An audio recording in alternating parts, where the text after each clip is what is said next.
humanitarian work that we don't even know about. And they are doing so much for our nation. They are doing so much. And there's a story of a way touched me.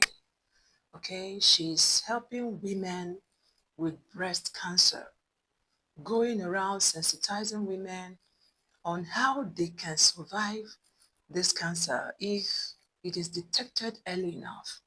Life taught her a very bitter lesson because she lost 8 family members.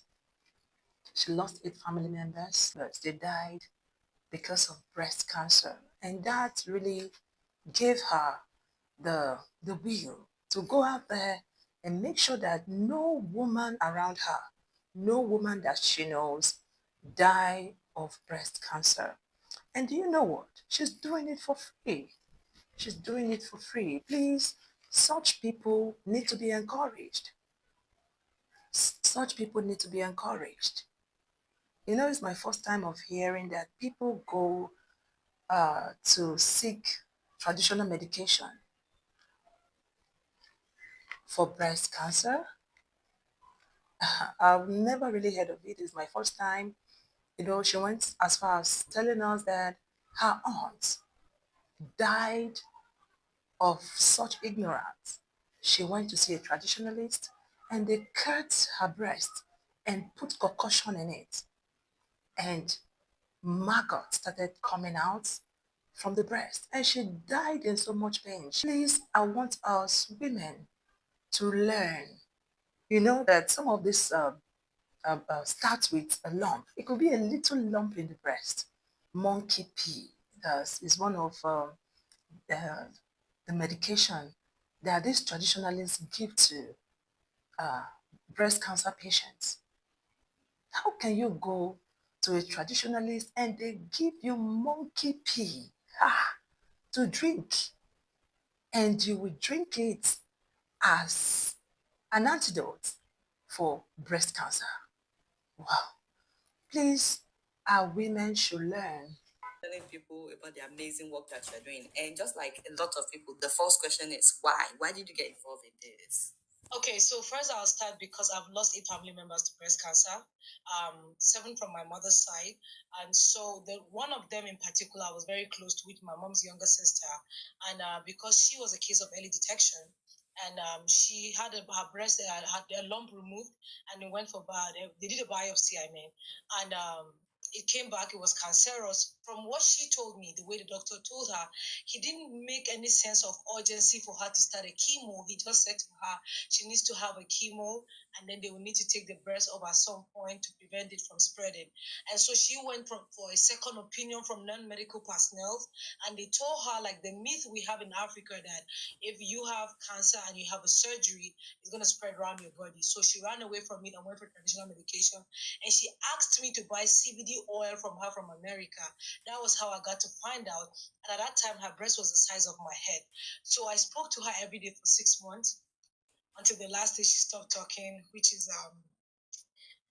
February, I think 19th, 2019. And that was it. So because her case was a case of early detection, I made it like a point of and then October that year, another auntie passed again, which was also a case of early detection. But when she went to the hospital, they gave her antibiotics and said she should go take it. It came back after 2 years and it came back very hard.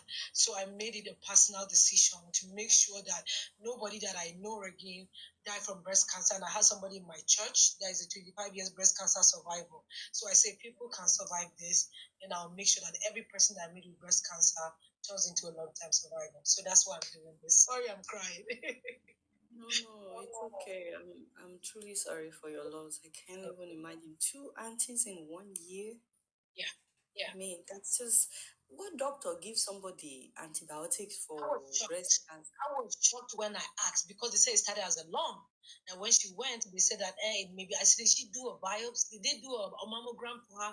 My other auntie, that's her sister, because she's my mom's cousin. She said that no, that they didn't do any. They just gave her some medications to take. And then after 2 years, it came back really hard, and they started traditional medication. And then when it got too bad, they went to the hospital. Another reason why I started again is because almost all of them, only one person did not go for traditional medication. All of them waited until it was at stage 4 when they couldn't handle it anymore and they started going to the hospital. So I now realized that all people claiming that traditional medication helps, we realize that there is no tentative medication for breast cancer. There is no tangible result anywhere about any traditional medication that has helped anybody with breast cancer. So for that reason, I made it my job to educate women, especially women from the north, because we're very good at doing that. I tell them there's nothing that traditional that helps with breast cancer for now. And if they have anyone that has been cured from breast cancer with that, they should let me know. But as far as I'm concerned, none. My auntie has taken different stuff. She took donkey pea, donkey breast milk, sour sop, one kind of like vitamins like that they gave her. They said that is a something replacement. If she takes it, it's going to kill the cancer cells. It was like a lot of lies. Making tea with guava leaves. So all those other ones that they were giving her, the guava leaves and the rest, they're supposed to be preventive measures, not a cure for breast cancer, which my auntie was not informed about. You understand what I'm saying? And by the way, a disclaimer, I'm not a medical doctor. I'm a financial crime specialist, but it's just a personal passion. So this is a pain to purpose project for me. I was just about to ask you about this traditional alternative that you keep mentioning, only for me to hear donkey pee. Donkey Yes. people will drink donkey pee rather than go to the yes, doctor. ma'am. Yes, ma'am. Yes, ma'am. Which one is more okay? It's actually through your Let me page that I let me shock you. The eighth auntie of mine died this November that passed. wait, 8 aunties. Yes, the eighth one. This one is my mom's cousin too. So After you the have like outreach, 8 different family members that have died because of breast yes, cancer. yes. I have my mom's younger sister, the same father. I have my mom's cousin. I have another mom's cousin. I have my mom's niece. I have my grand aunt. I have my grandfather's stepmom. And I think there's another one that my mom said there's an uncle's wife. I don't know her personally, but yeah. And then one of my cousin's wife from my father's side. So they would rather drink something as nasty as monkey pee. You know what's sad? My auntie that died in November last year, Auntie Hassana, when they found out that she had her twin sister, she said that she doesn't want any doctor to do because they asked her to come for biopsy. She ran away, and her twin sister took her to a traditional herbalist, and he used a razor blade to open the breast and put some concoction in the breast, and maggots were coming out of her breasts. My mom said when she saw her, she said my auntie died before she died. She was crying. My mom said that it was one kind of cry that she cried out, that all of them felt it in their body. Maggots was coming out of her breast. So you refuse a trained medical doctor to do a biopsy and take your lump for testing. But you went to a traditional body to put razor blade and open your breast and put concussion inside. This is my So auntie's not outsider. okay, so that's a big problem. How are you trying to help these women to go from preferring this traditional medicine? Like, how are you enlightening them? We are seeing pictures, you are holding conferences and so on. Even I saw a picture where Kano state government invited you, they had Yes. school students, you are educating them. So what are you telling them to So convince them? what I'm doing, because I'm from the north, women from the north are known for hiding sickness until it gets to a very like advanced stage. That's when they start going to the hospital seeking for help. So what we do is we create outreach, and this outreach you talk to different people. We first of all go to the community, local leaders, the chiefs, and a lot of them, and talk to them on what we're doing. So they encourage the women to come. So when we do the outreach, we do free breast screening, and then if you see that you have a history of breast cancer in your family, or there's any lump or anything that needs to be checked in your breast that we feel like is unusual, we send you for a mammogram. All our services that we offer are for free, so people have no excuse. Let me tell you, even if you don't have transport to come, I'll tell them to give you money, because higher the transport will be 3K or 5K. I'll say give them, let them come. So in that way, we'll be able to encourage them to come. The mammograms are free. If you have to do the biopsies are free. Every one person's biopsy will cost almost 100,000 naira to do a biopsy for each person. And in October, we did almost 40 biopsy, I think over. I don't have the exact number. So that's how. So we try to like. Then we have friends that work in like TV, radio stations that have us come to speak and tell people to come. I go to churches. We go to like community organizations meetings and speak to them and tell them what we're doing. I show them pictures of my family members and I encourage them and I tell them why I'm doing this. And I just need them to just come and get checked. It's free. They don't have to pay anything. So most time when they hear it's free, they want to come and do it. But we still have people. In February last year when we did, 3 people that had breast cancer absconded. They refused to pick up their phones and come for treatment. Free treatment. They refuse. Yes. After the biopsy, you found out they actually have breast cancer, and now they are refusing They treatment. refuse.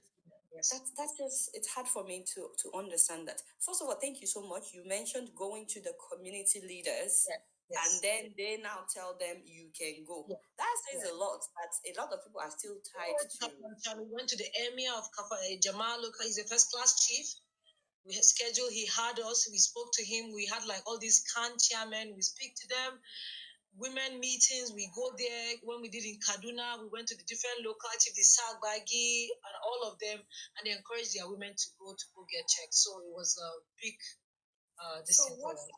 what is the, do you have success stories from doing these outreaches? Are you Yeah. able to Oh, discover yeah. like some early detections, and what Yeah. do these women Oh, say yeah. after Oh, yeah. listening to you at these outreaches? One of the success story that we had, Madam Sarah. So when we met her last February, she said she started traditional medication because they ran out of money.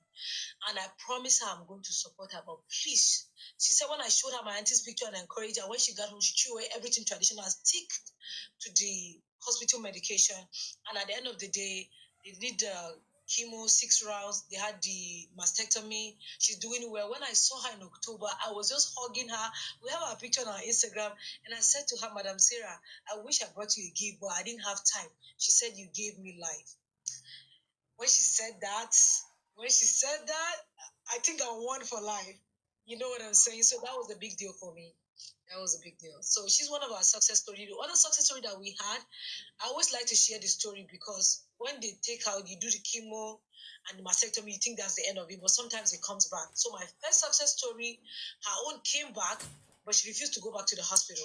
So she It went came back. back after some years, or how? Yeah, yes.